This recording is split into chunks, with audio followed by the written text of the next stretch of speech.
What's up, ladies and gentlemen? Welcome back to another episode of the Team Never Quit podcast. As always, thank you guys for listening and watching, and please go hit that like and subscribe button wherever you get your show. So today, before we get to our very special guest, let's kick it off with our Patreon question of the day, which is, what is a fact about you that is not on the internet?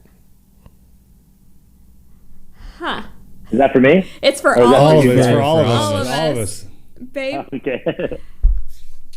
I have to go first. I have one about Marcus. There's Oh, one here we go. that Wait.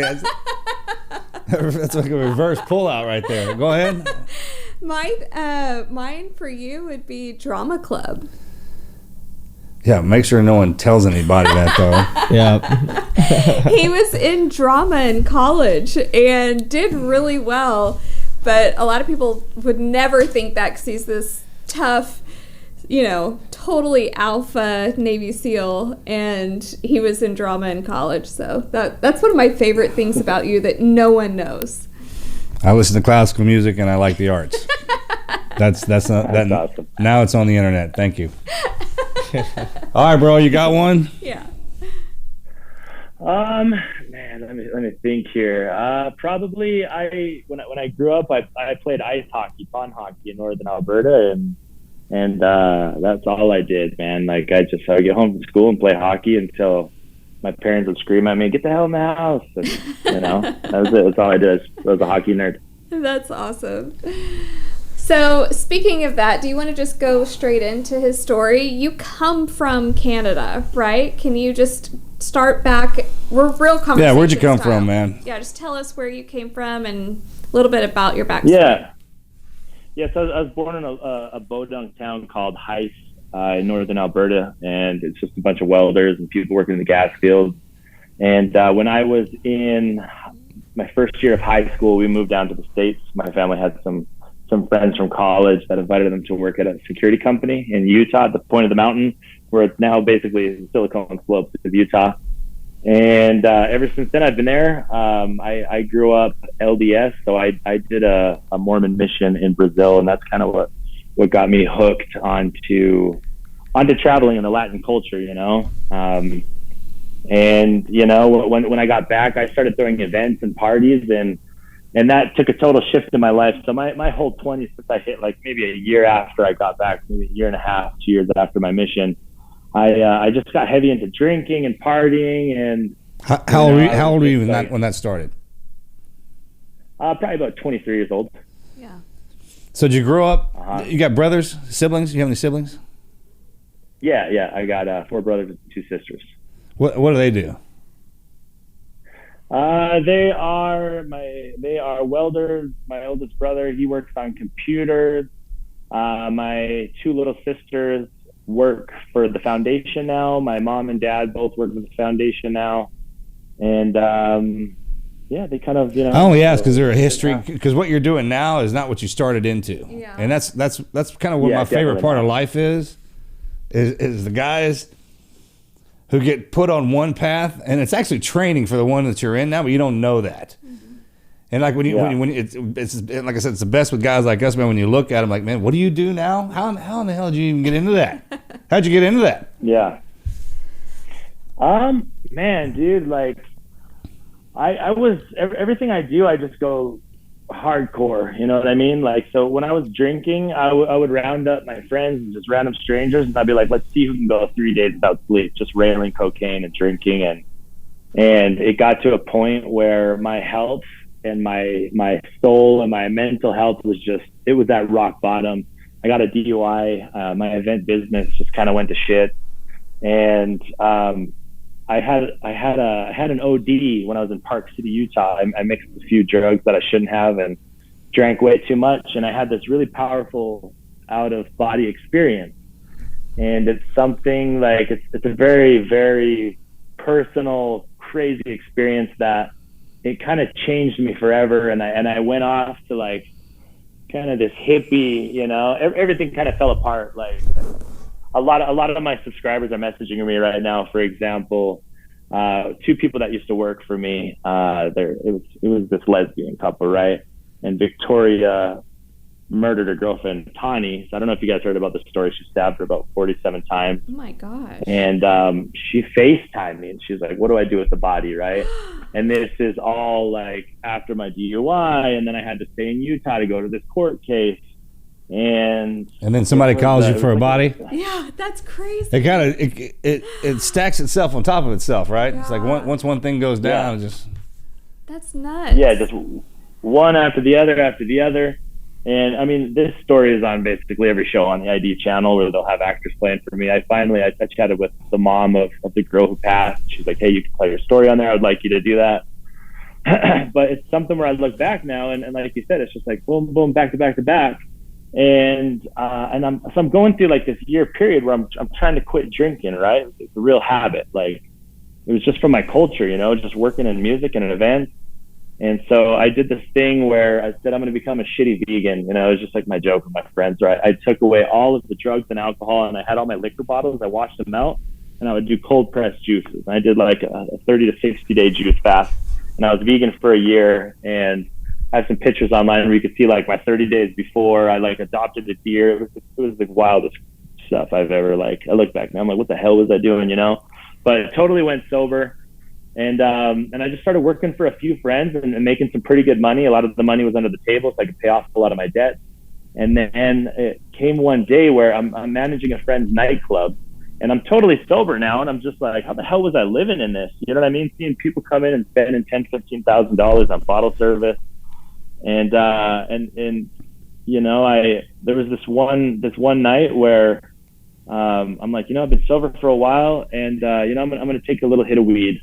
And I took a hit of weed, and then everyone's like, here, smoke this. And I got so just blasted out of my mind where I had this like deep panic attack of like, this isn't your life. It was like my body and my soul telling me like, don't get into this. It was a straight up panic attack. And then I just had this overwhelming emotion of, I need to go to South America. I don't know why, it's just like, I'm going to go to South America. And so I just had this energy. I'm like, guys, I'm moving, I'm going, I'm going to go backpacking for 3 months. And I called my mom up, and I'm like, Mom, she worked for JetBlue. I need a buddy pass. It's the furthest place. She's like, I can fly you into Bogota, Colombia. I was like, all right, fly me when? I was like, I want to go tomorrow, So I invite my siblings over. Whatever you want in my apartment, take it. I don't want to have anything. I'm going to go on this trip. And then, the next day my mom calls me up and she's like, honey, please, I'm really worried. Are you going to commit suicide? These are the signs. I'm like, yeah, right? No, like, I want to go on this trip, and that's kind of how it started. That was in the beginning of 2019. Wow. And so you went there. Is that when you started doing my sister and I looked back at your page, and you would just go to like street food. Yeah, all right, yeah, okay. So, yeah. And you load up. Yeah. You all ass over there. Then what? I mean, you step off the plane. What's the plan, man? Yeah. Did you have a plan or a place to stay, or? Mm-hmm. You knew where you were going? No, I had no idea. Okay, that's a great. So, what happens when you do that? Yeah. What guides you? I'm learning now that whenever you go into something in the unknown, you're literally going into the darkness, and you don't try to say, this is how it's going to be, new experiences could come out of that, like at least for me, I find that I really love going into something into the unknown without my brain trying to say, this is how it has to be. So I got there and I had no idea where I was going to stay. I just had my backpack, and I remember the taxi driver was like, hey, what hotel are we going to go to? And I was like, I don't want no damn taxi. I just want to walk. Oh my gosh. And I had, like big kind of military backpack on. And I just started walking, and if anyone's ever been to Bogota, it's pretty far out, that airport. And man, I'm just walking. I had my buddy with me for the first 2 weeks who just wanted to tag along. And he's like, dude, where the hell are we going? And I'm just like adrenaline up. I'm like, I don't know, bro. That's the amazing thing. We're in Colombia, And we probably walked for, maybe about 4 or 5 hours, found a little hotel, and stayed in there. And I didn't really speak any Spanish, And so I'm just talking with anyone and everyone. I was excited. I wanted to learn a new language. But that's how it started. There was no plans. There was no nothing. It was just like a snap like that. So what was the first? Insane. What was the first thing that slowed you down and pushed you in this direction? I would say, anytime you go traveling, after a while, like you go on a family vacation, usually if you go on a longer family vacation, usually those last few days, you're like, all right, I'm getting kind of bored, and I was getting to that point, maybe a month in, I'm like, all right, well, what am I going to do with my life? I'm 30 years old now, like going on 30, I don't remember how much I'm 35 now. That was 2019. So, like, what am I going to do? And so I had a camera and I started filming people and interviewing them. And that's really what kept me busy. So I would just hang out with every single day. I would buy a stranger a meal and I would just talk with them and hear their story. I wouldn't really understand them. And then so I started filming it, and that's how I got into the whole film thing. And I would come back to my Airbnb or my hostel and I would just like translate. And that's how I learned Spanish, is just, what are they saying? I'll try to spell that into, Google Translate. And it was just 24/7 being very social, going out and talking to everyone. So would you say that that's by far the best way to learn Spanish, as opposed to sitting 8 years in school and not learning anything? You know where I'm going with that? I mean, the best way to learn it is get in there. Yeah.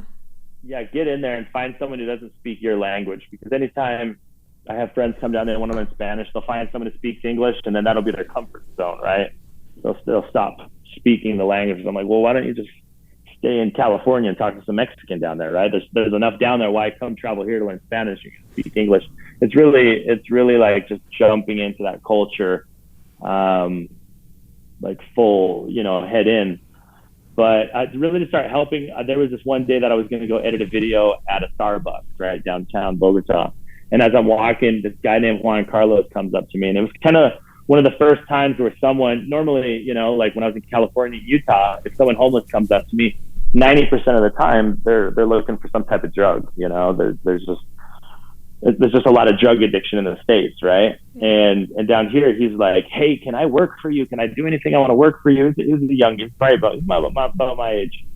He's just asking for work, and then I'm chatting with him and I'm like, finding out he's sober. And I just had this idea, like, I'm going to bring him over to my apartment. I had a friend visiting me that week as well.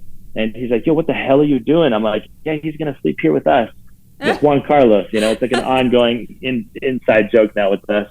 But even till today, he's like, dude, I couldn't sleep. I thought the guy was like going to behead me or something. Right, random homeless guy. Sure.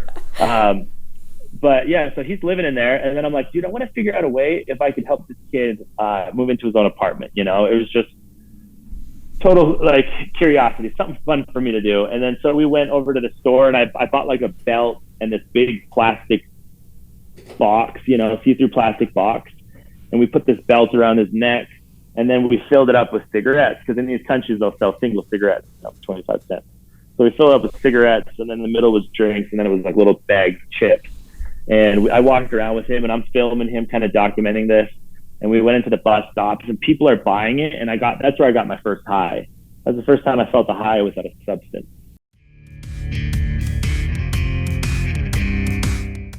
In the whirlwind of this exciting fall season, we've got some electrifying news just for you. Factor Meals, the ultimate ready-to-eat meal kit, is delivering chef-prepared, dietitian-approved meals straight to your doorstep. Just imagine fresh, never-frozen meals that take just 2 minutes to heat up, saving you time from the grocery store chaos and kitchen cleanup. With 34 weekly meal options, including gourmet delights and calorie-conscious choices, Factor's got a flavor explosion waiting just for you. No time for lunch? They even have lunch-to-goes that have got your back. And if you're watching your calories, they even have calorie-smart meals that are on point. Factor also offers a lineup of 45 add-ons, from breakfast treats to refreshing beverages. Plus, they're all about sustainability, offsetting their emissions, and sourcing renewable energy. This September, head to factormeals.com/TNQ50 with code TNQ50 to unlock a mind-blowing 50% discount. Don't miss out on this sizzling deal. Go make your fall flavorful and effortless with Factor.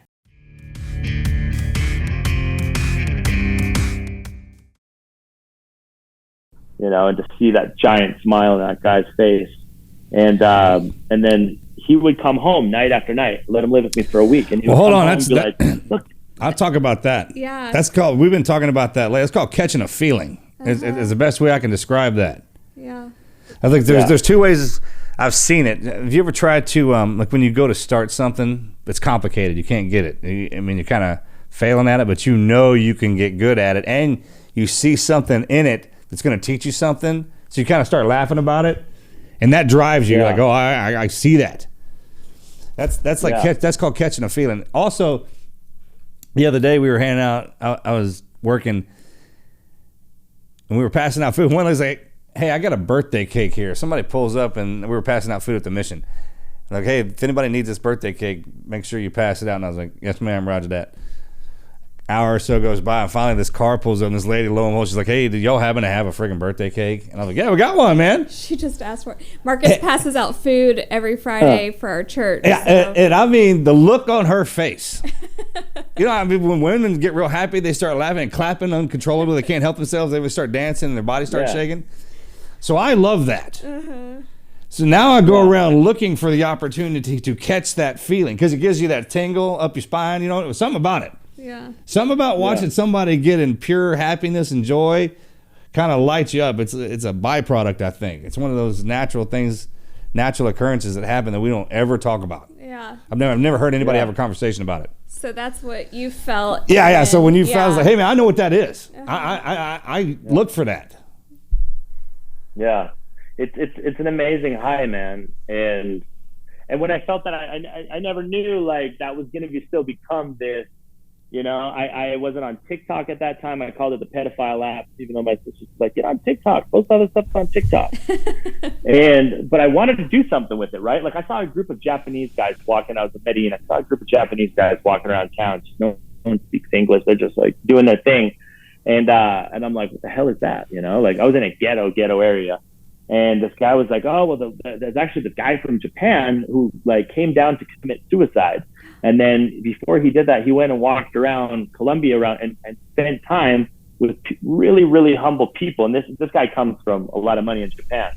And now what he does is he takes a group of wealthy people that are feeling suicidal, and he takes them down to Colombia, and then he just walks them around, and all they do is observe people smiling in poor communities. So he takes people that are executives and business owners. And I was just like, that right there, like things were slowly clicking, like, okay, I want to do something with my life, like I can't see myself going back and living in California or ever working in events or, like anything in entertainment. I'm shut off from that right now, I wanted to be able to kind of feel that over and over. And yeah, it's a beautiful, beautiful feeling. A lot of people ask me, because right now on average, we build a home a week. We're building a big school here right now for the entire coffee community, and it's going to be the quality of a private school. We're going to bring down English teachers. We're going to teach them. We're going to give them an amazing, amazing education, and we paid for a lot of surgeries that have saved kids' lives. And so a lot of people always tell me, like, that's got to feel amazing, amazing, like 24/7. And kind of my analogy now is I feel like if I get that first tingle feeling, it means I'm not doing my work enough. You know what I mean? It kind of like my analogy right now is I kind of feel like I'm the gynecologist of charity, and it's, you know what I mean? Like that's the only way I can kind of put it in comparison, where you're a little kid, and you see boobies for the first time. You're like, I get that. And I've just like that's seen the tingles and the boobies of charity like every single day, where it's like now I'm a guy. How many pairs of titties did you have to look at before because that never happened to me.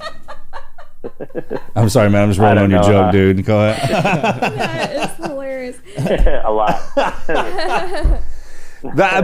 I think the best part about it, and you kind of said it earlier, is that when we bust your ass in the entertainment industry to entertain, to make sure we are entertained, which the minute the movie's over, anything over, it's over.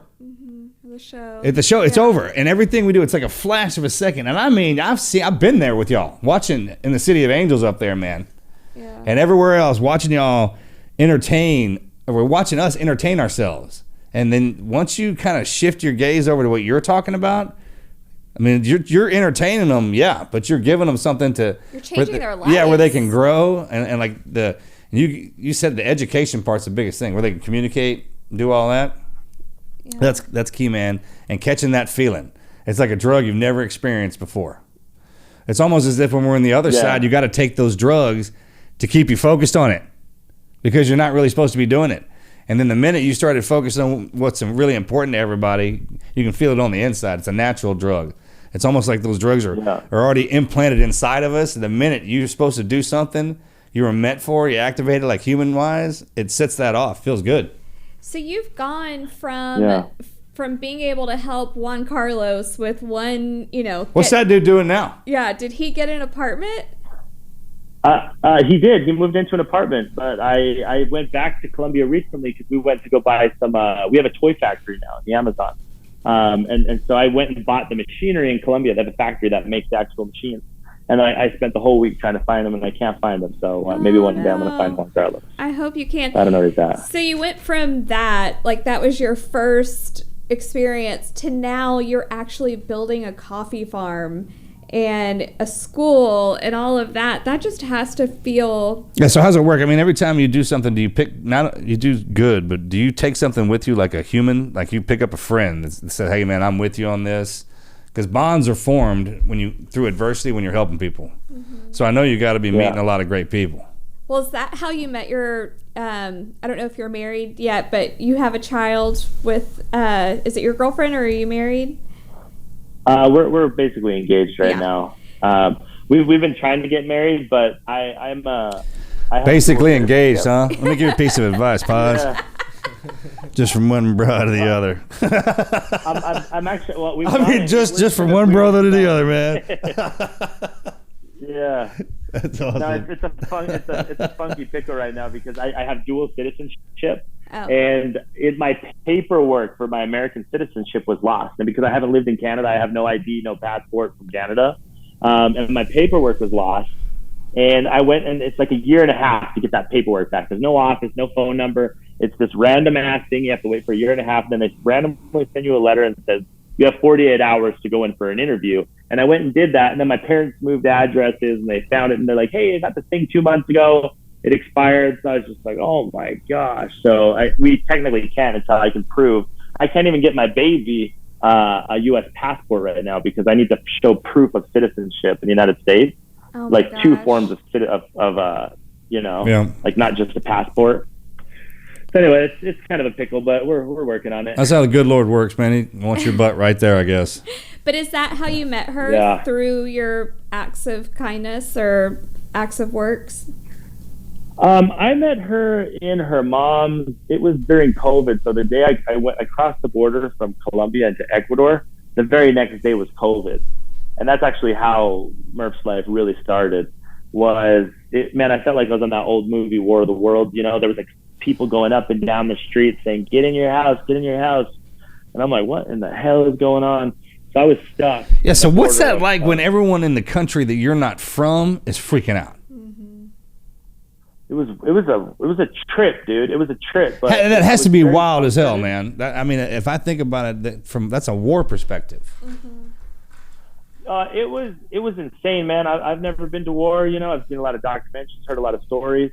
But what I saw is I have social media, right? So I see all of my family talking about, we're getting the new check, from the government. We're getting COVID money. We're getting all that. And in these poor countries all over the world, people live day by day, right? So they'll go out to the streets and they'll sell their street food or whatever. And they'll come back with $3-4. They don't have bank accounts. They don't have any of that. And in every country, at least here in Latin America where I was at, shit was shut down for a good 6 months. You only have a 2-hour window to go outside and walk the streets to go to a grocery store. And you can't go with your whole family. One person can go into that store. And so I stayed between 2 places. I stayed with a grandma, a really humble grandma. And then I stayed in a Venezuelan, like war-torn garbage apartment. And I made friends with them. I slept on a mattress for about 4 months that I found in a dumpster, just laying outside, like a real nasty, just old mattress, And at night, like you could hear kids crying of hunger, like people were eating cardboard with old oil, just to feed their kids. And people were getting arrested. Like, if you go out in the streets, the military would be there, you know. So it was some real freaky stuff, you know, like in that sense. But for me, I felt like this solid, you know, because when I was drinking, I had panic attacks. I had 80% of my day, my hands were shaking. And, you know, my dad had panic attacks. I'm thinking maybe this is hereditary. I got to be on Xanax now. And that was kind of my big thing, like what led me to here. But I felt this peace and this comfort when, you know, maybe kind of like explain like about the freakiness. And this is kind of my testimony and my faith in God is I remember I was laying on that bed, you know, just hearing these noises of like realizing people are hungry, you know, and I couldn't go home anymore because all the planes were shut down, the airport. And I'm sitting on this bed and I felt the Holy Spirit come into my body. I felt God come through my body so much that my hands were shaking like this, you know, just kind of shaking. And it was I don't know what it was, but it was from God, you know. And all it said to me was, beware of the appearance of evil. And, you know, for me before, like, I would use my social media. I don't have a Snapchat because my Snapchat was taken down because I filmed a Snapchat when I was living with you know, in a wild house, I'll say. I was living in a wild house with just like strippers, and I filmed someone doing illicit drugs on certain body parts, like with everyone naked. Like, that's the kind of stuff that Murph's Life used to upload. And so for me to have this, so for the freaky part was when I truly went through my life here, and I went and I developed a strong relationship with God of prayer for about 5 hours a day in my heart, in the morning, at night. Being in that freaky moment was joy, because no matter what, I have God, I have Christ in my heart, no matter what. You know, and that was a beautiful, beautiful thing for me. No matter what happens, if war comes, when the next famines come, when COVID 10.0 gets pumped out on all of us, you know what I mean? Like, it ain't gonna matter, because I slept on a mattress in the trash in some shithole where I had to share one toilet with 4 families with no toilet seat, piss everywhere, and I was still able to feel joy. You know, that's what I tell everyone that comes down. So last year, Fox premiered the hit reality show Special Forces World's Toughest Test. They took celebrities like world-class athletes, pop stars, and actors and put them through a grueling version of real Special Forces training in the blistering desert heat, and now hell has frozen over. Special Forces is back, dropping 14 new celeb recruits into the frigid, snow-capped mountains of New Zealand. Folks like NFL star Des Bryant, model actress Black China, Olympic champion Bodie Miller, and television personality Jack Osborne have all left their extravagant lifestyles behind to take on the biggest challenge of their lives. An elite team of ex-Special Forces soldiers will challenge these celebs' minds and bodies. They'll receive no special treatment and will be handled just like any new recruit. The goal is to endure 10 days of real danger, real consequences, and they'll take on tasks like crossing a ravine on a 4,700-foot mountain peak and escaping from a helicopter submerged in icy waters. There's no prize, no winners, only survival. Can they make it to the end without giving up or being medically disqualified? Don't miss out on Special Forces World's Toughest Test. All new Mondays on Fox. All of my friends are mostly like spiritual or atheist, or, you know what I mean? And then I tell them this like straight up. I'm like, you want to experience, you don't know what joy is until you experience God coming into your heart like that. There's no ecstasy high. There's no, you know what I mean? And that tingle that we feel when we go out and we do charity, I think that's God allowing us to feel a piece of heaven when we should always have that with us. You know, like I don't think life is about getting these quick highs. You know, that's why we become addicted to nicotine and coffee. That's why we become addicted to pornography or even like cheating on our spouse. We always want to feel some type of tingle, some type of high. But when you do something consistently, you know, that's in the benefit of God, that's in the benefit of your body, you know, like that's when you can develop something that's better than a quick joy, like a quick high. Oh, it stays there. A joy. Yeah. You know what I mean? Yeah, it stays like there. Solid joy. Like a tuning fork. Yeah. You just got to find your right frequency. And that's actions in the day. And the people that are around you, I was explaining this the other day, so every person, when they talk, their own vibrational tone is like a radio station. It's like, imagine their birthday is the radio dial, right? I heard this. I was like, that's a pretty good one. And I was like, all right, man. So there's some people out there, bro. You and I are sitting around. Like, I can sit and listen to you talk all day. I mean, you got one of those easy listening voices. I mean, it's part country, some other stuff in there mixed in. I was like, I can listen to you talk. I tune into that station, and there's some people you can't. That's the weirdest thing. And then, I mean, ultimately what happens is when you find your way to God, and there's no other feeling like it, you're right, it's a thing. Yeah. There's no ifs, ands, or buts, maybes, or nots. It's, you know, if it's happened to you or if it hasn't. And then your day and your actions, man, is the more you get aligned with that, it's kind of like guiding you. And there's no, every other drug or anything gets in the way of that. Is what happens when you get that in your head. You're like, hey man, take this for if you're hurt. I'm like, wow, what will that do? You know what I mean? It's just like, I got something real in here. I don't want to interrupt it. Marcus and I have gone on a similar journey in our lives, or a path, whatever you want to call it. A couple of years ago, there is no alcohol in our house. There's nothing. And we have just really devoted ourselves to our church and our church community. And just I'm boring as hell. Boring. I'm absolutely. I'm having the best time though. It's the craziest part about it. I mean, it's not boring to us. Other people would say it's boring, but giving back and really just our actions of service, and it is a whole new lifestyle, but it's so fulfilling. And when I watch your page, like yesterday I was watching it with my sister, I'm bawling my eyes out at the little girl Nicole, and I'm wondering, like, for you, are there some of those families that you have just really attached to and they've become part of your family? Yeah, quite a few of them. But I'm kind of at the point right now, you know, where I can't allow myself to give too much attention, you know, just because we're kind of a small team, you know, and we now have 4 farms.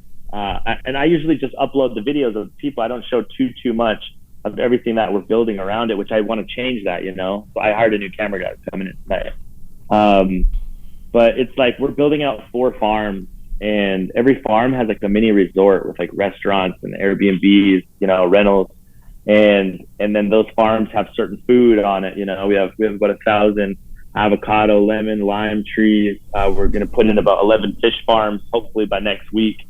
The big old fish, you know, tanks. Oh, yeah. And we feeds itself. Toy factory. Yeah, feeds itself. Yeah, we got a toy factory. We built a women's shelter, and inside of that women's shelter, this thing is badass, man.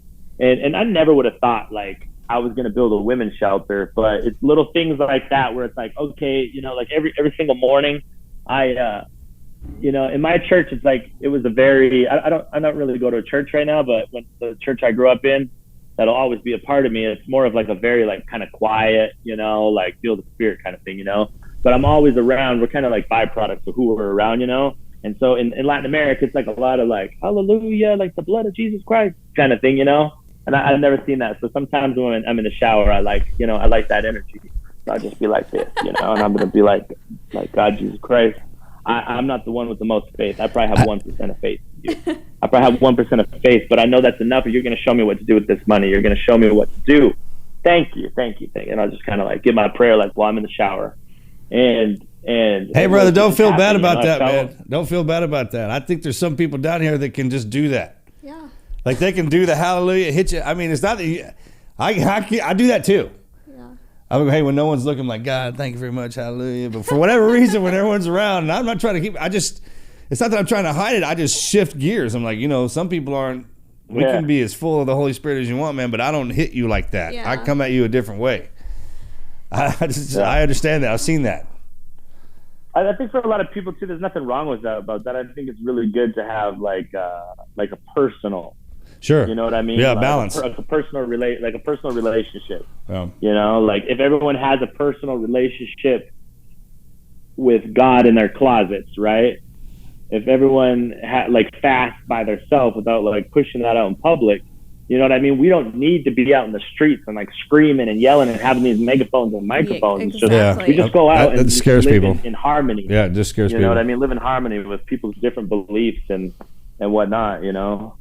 So are you I don't know, that's what I believe. I agree with that 100%. Are you going to ever allow people to come down and help serve? Yeah, 100%. Or facilitate the tourism. Like once you get these things up and running, be like, hey, this sucker's up and we need some tourism in here. You got to get to.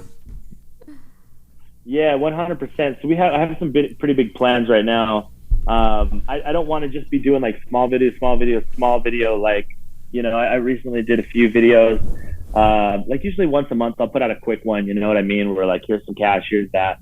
I really, really love my passion is finding one family and building them a forever home and a business. That's my passion right there, is that big old business, you know. And we've done a lot of things. We've built coffee shops. I gave a guy a semi truck.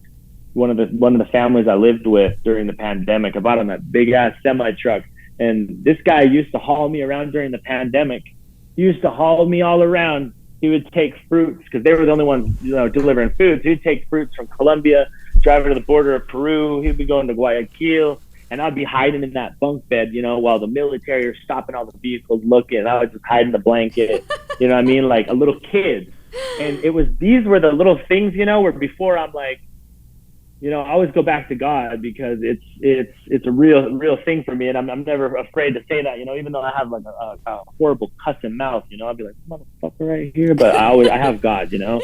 And anyway, so what I'm saying is like, I'm like a kid, you know what I mean? I'm having fun as a kid. And I always remember these scriptures that people tell me, like pastors tell me all over the place, that, you know, before you can enter the kingdom of heaven, you must become as a child. And it's these things that God teaches me, like for us to really become creators, we have to let go of that, like seriousness. Like, at least for me, you know, when I'm in the most serious of times, I can see the things that we've created at accelerated rates is when we're living in a state of joy and excitement and vision and most of all purity with it. You know what I mean? Like I really have to keep myself clean from a lot of things. I'll notice like little weird things that I'll start kind of moving over to, and I'll feel like things will just slow down with even donations, you know, when I'm moving away from my mission. But going back, I'm just going crazy right now with that. But going back, we definitely do. So our farm here that we're on, this is my neighbor's farm right beside mine. But we have, so for example, we have on the farm, we have a restaurant in the middle. So basically, like I'm asking God, like, how can I create a self-sustaining nonprofit, right? I've met a lot of big nonprofits and they're starting to like, they offer me some big checks, like, hey, we'll put you on a first-class flight and pay you $100,000 to teach our team how to raise funds like you do. And then I start thinking about that, and I'm like, I'm too busy right now to do that.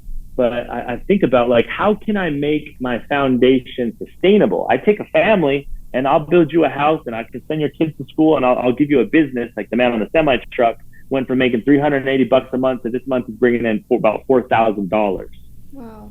With his own trucking business. You know what I mean? So how can I do that with the nonprofit and keep everything under the 501c3 so we can create a society that doesn't have these board of directors that want all this cash. It's all about profit, you know? So right now we have an amazing restaurant that we're building on this. And then we're building about 6 Airbnbs all around it. And these are going to be about $500-$600 a night Airbnbs. And that's what they go for on this mountain here. And people pay for it. Like all day, there's one up the road, $600 a night, has a little swimming pool in front, and 3 weeks booked in advance for $600. Wow. So that's the whole point of this is we create these things where it's self-sustainable. Let's say we have one farm that can bring in $50,000-$60,000 a month of pure cash that comes into that 501c3. Now I can take a community of people who are washing the beds, people who are tending to these food crops. We're going to donate all this food to the orphanage. They can eat good food, or they can set up big fruit stands, and 100% of that profit will go in and they can pay for their education, school books, whatever, right? That's the purpose of the food here. We have tilapia that we're going to be donating, give some quality protein. But now I can take that money in, and I could take, you know, let me give you an example here. This mountain right here is it's mostly, and all the mountains behind it, Starbucks buys. Wow. right? They come in here and they buy it, and a couple other coffee brands that are really popular on podcasts will come in here and they'll bulk buy, and they'll go and they'll be like, like, we buy fair trade coffee. We buy fair trade coffee. So I'm in the process of buying another farm that we could build a community where people can spend $50,000 to buy a lot from the 501c3 to get a tax write-off, but then you own your own piece of land. And this is a community I want to build for people who are like, if shit hits the fan anywhere else, you have a little piece of land, or you could put it on Airbnb and rent it out, or have a little piece of land up in the mountains, that I want to have everything that'll come with like 5 fish farms. And those fish farms, we collect the rainwater, we have solar. That's what we're building here now. That's our next phase. But these coffee brands, this is what I want to do with this coffee. So it's, our coffee brand is blah, blah, blah. And people are spending like $5 damn to drink a cup of coffee. And because I'm buying a coffee farm, I'm going around and asking them, like, they're like, yeah, we sell to these brands. I'm like, okay, I know these brands.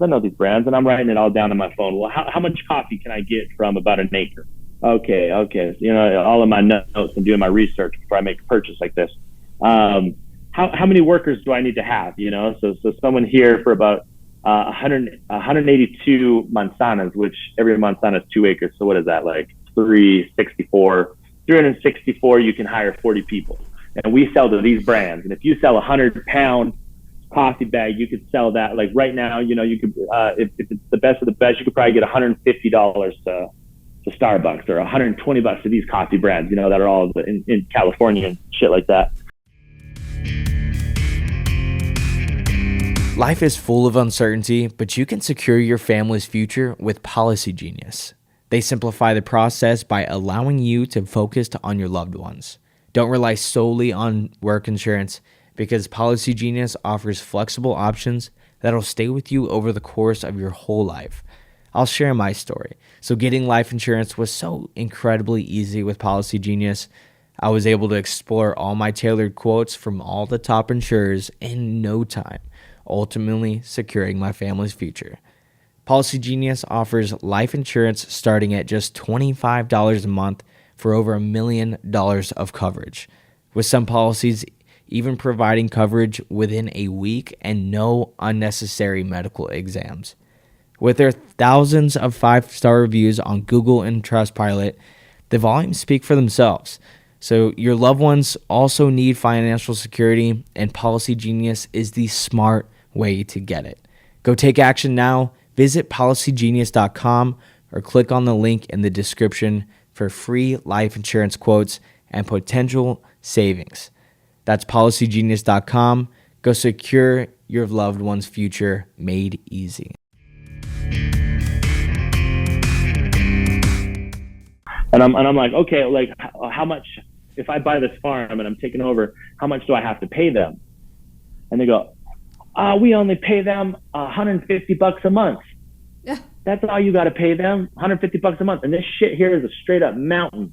And their children are carrying these coffee bags with them and making $150 a month. Like food here in Latin, like gasoline is $4.60 a gallon down here right now.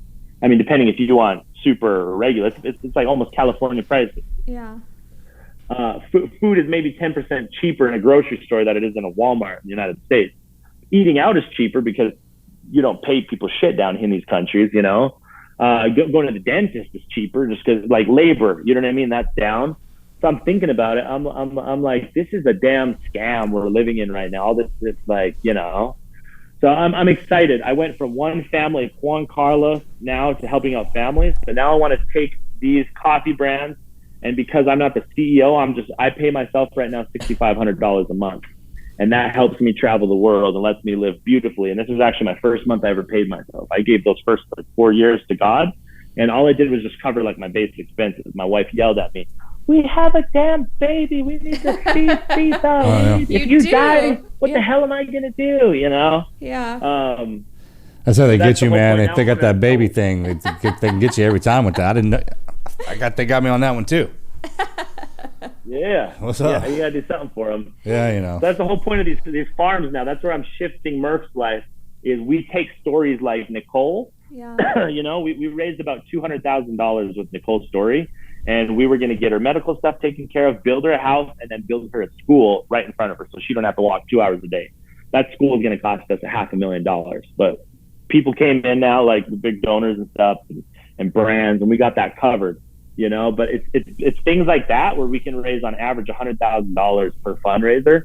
And we put in the details, this is what we're going to do, and then it goes towards the bigger project.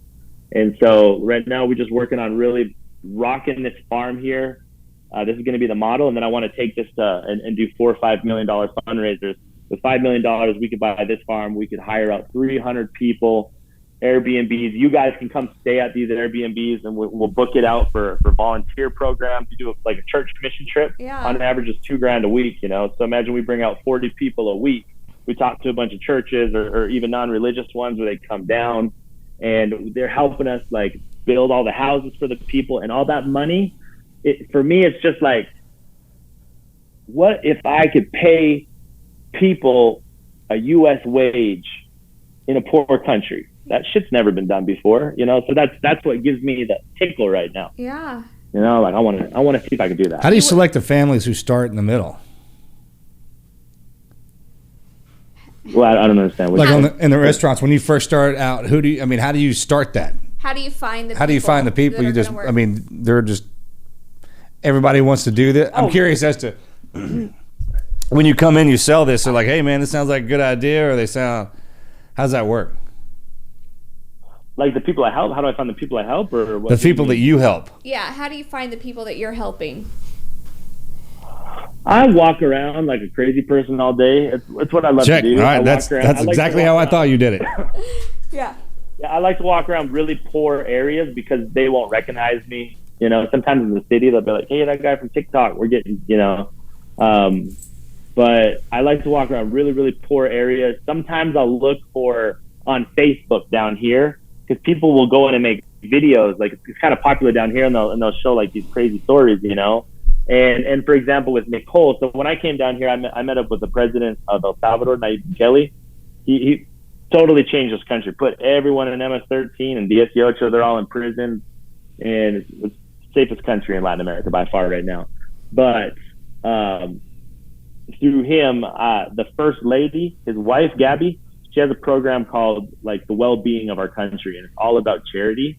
And the lady who's in charge of that, she became a good friend of mine. And they take all the insane cases that come to the government, and if there's budget, they can help these people out. And so if I don't have someone, I don't find someone, they're the ones who showed me Nicole. They're like, cool. Aaron, this girl's a sweetheart, you know. So they drove me over to meet that girl. But for the most part, I'm just walking around. So the network's growing. Every time you help somebody, I mean that nothing travels faster than the word of mouth, man. Well, and I feel like if you're just walking around, just going into these really remote, poor areas, I feel like God is leading you to these people. If you're just have no intention of finding a certain address or a certain person, it's going to show up.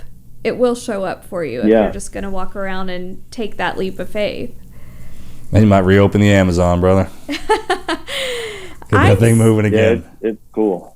We are so proud of you, and we really we can't wait to go down there and visit whenever you have this whole hey, appreciate that, man. Thanks a lot. Yeah. Now we're definitely going down there. We'll rent out the whole thing for a week and help you out however we can. And I mean, we love what you're doing. So Marcus said before you logged on, he was like, this guy's up for sainthood. So you might actually be getting that, it sounds like, because you really are just doing. That's good stuff, man. Yeah. Because I see the adventure part of it too. I don't know if that appeals to you, man. I mean, it's a work thing, but it's also take titles, take all of those kind of description out of it. I mean, going to a different country, walking around and doing that kind of stuff, man, that's an adventure. Like you can't even. Yeah. Every day is something new. There's no. Yeah. Like it is over here. People can get nudged into something, man, and they'll do it their whole lives. And it'll be the same thing. Yours is different every day. Yeah, every day, man. We're going to new areas. I'm going into, you know, depending on some countries, like I'll have to walk around with like bodyguards. I've had to go into certain areas with military because I've helped certain families, and it's like straight up. I walked into areas where, like in El Salvador, we're straight up ran by by gangs where they're like MS-13 mother effer, you know, in Spanish, like lifting their shirts up, like pulling guns on me. And it's weird, you know, like I had this fear my entire life about going to the dentist or the doctor. I'm just like, I got cancer, like my lungs hurt, I got cancer, I might have a headache, I got a brain tumor. I was always like that, you know, but I can go into an area and like kids have pulled guns on me. And I just look at them like, man, what are you doing? I'll joke around with them and they'll put it down. We'll start laughing and, you know, kind of high five. And I don't do that anymore now that I have a child. But it's like, I love that high of just life, you know, just coming into these areas and witnessing and having that every day is, you know, I don't like planning for a lot of stuff. Like, I just like to, like, I don't know what I'm going to do next week. I don't know. Like, could we set up this, you know, like, no, I might be in another country. Yeah. You know, it's really fun. And every time I do that, it's like the thing you were saying about the cake, you know, she specifically asked for a cake, you know, like when you really, that can happen on the daily for anyone. Oh yeah. You know, like if you take $5 and put in your pocket, you're like, all I have is $5 to give. I'm trying to feed my kids. I got bills to pay. And you talk to God and you really do, like you do that with the faith of a child. And you say, God, I want to give this to someone, this $5 to someone who needs this $5. Like, it's not going to surprise you anymore when someone comes up and is like, I'm like missing $5 for milk for my baby. I'm missing, you know, and I see that at first I was like, oh, what a coincidence. Like, I'm living in the Matrix. But now I'm like, no, all this like Matrix shit talk. I'm like, this is God, you know, like we're down here in God's creation and we have the ability to create these beautiful moments to give those cakes.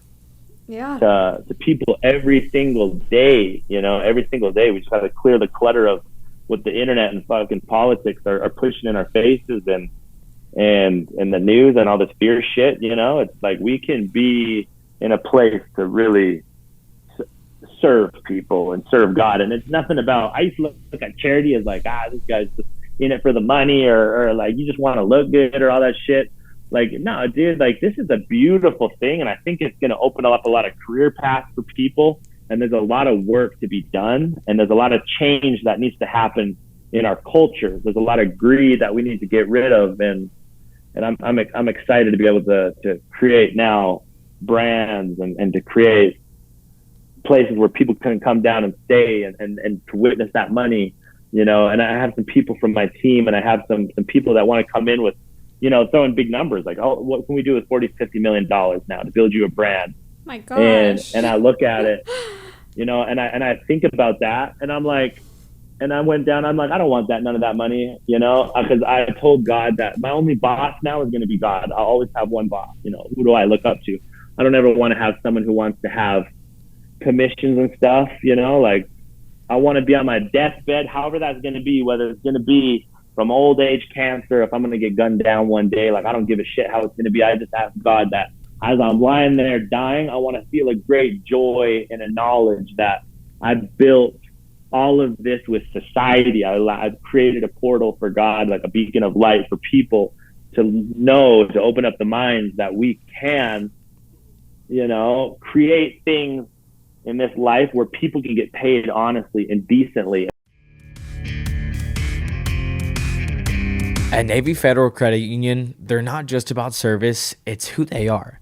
As a member-owned, not-for-profit institution, they're dedicated to helping you achieve your financial goals. You'll enjoy low fees, fantastic rates, and access to their award-winning 24/7 customer service. Here's some of the things that you'll enjoy just by switching over. You can earn and save up to $473 a year just by banking with them. You can get an average credit card APR of 6% lower than the industry average, and their regular savings rate is nearly double the industry average. You can discover all more about this at NavyFederal.org/offers. But that's not even all. They're on a mission to help military members and their families own homes. With their no refi rate drop option, you can buy your dream home now and lower your rate later if the rates drop. No refinancing needed. Plus, they offer mortgage options with zero down payment. Join them on your financial journey today. Go visit NavyFederal.org. Navy Federal is insured by the NCUA. Terms and conditions may apply. Rates and promotions are subject to change, but you can learn all about this at NavyFederal.org. But basically, that's it. Like, I want to create a shift in people's minds, you know, especially those that do have a similar faith, that life isn't just about, you know, like going out and getting the best car and the biggest vehicles and putting like hundreds of millions of dollars in your bank account, like this shit that, you know, we've been like kind of brainwashed by Hollywood. But it's like, what's the biggest impact? How can we make this planet a little bit better? And, you know, I don't know. It's just, this is the thing I think about 24/7. Yeah. Well, you're doing great. Yeah, bro. So, man, how can we help? How can our listeners follow you and help you out in any way? I mean, biggest way to help right now, soon we're going to have volunteer programs, but just watching videos, sharing. And we have a Patreon. It's patreon.com/MurphsLife, or just donating however you want on MurphsLifeFoundation.com. Because we have a lot of cool things. I want to start building more of these farms. And, you know, I look at these farms as like cities of light, like miniature cities of light. Yeah. You know what I mean? Like, it sounds totally crazy, but like I talk to some of my really close friends. I don't even talk about this much, but I'm like, you know what? How cool would it be? You know, like some of my real Christian friends. And I don't talk about this because a lot of my subscribers are not Christian. They don't believe in God. They're very, you know what I mean? It's all walks of life, you know? Mm-hmm. But I love this idea because I'm like, imagine, you know, like if everything is true, you know what I mean? Imagine if we actually live in a time that it talks about in like Revelations and that goes down. You know what I mean? Like, imagine if that really does happen and we got like 100 farms with all this food and all this fruit that we can invite women and children to come into and have a place of refuge. You know what I mean? So that right there, that I can't post on my page, that is one of the biggest things for me, that if we go through some type of catastrophic, whatever happens, I'm like, how cool would it be to have places that has food? Yeah. That can go in people. If there's wars, that people can have little places of refuge to go in, you know. That's one of my biggest passions about now moving into these farms. Well, God bless you, man. Yeah. Keep up the good work. Seriously. Keep charging forward. And for people that aren't following you on Instagram or TikTok or whatever, it's just at Murph's Life. Yeah, Instagram, TikTok, Facebook, whatever people want to follow on. All right. Well, thank you so much. Got you, man. We're super proud of you, and we'll keep following you and keep sharing your stuff. Yeah, and you guys are invited down. If you guys want to come down for a week or two and just come walk with and check out these farms, you guys are more than welcome. Okay. We would love Whenever that. You want. Thanks, brother. We'll Be definitely safe, do that. Thank you. Appreciate it. All right, guys. God bless you. Take care. We'll talk soon. Thank you. Bye. Bye. I love that. And I definitely highly recommend you going to check out his social media pages. I promise you, it is something that will blow your mind, just all the good that he's doing in the world. Also, please comment if you have any guest suggestions. We would love to see who you want to listen to. And we will see you next week. This is the Team Never Quit podcast. So buckle up, Buttercup.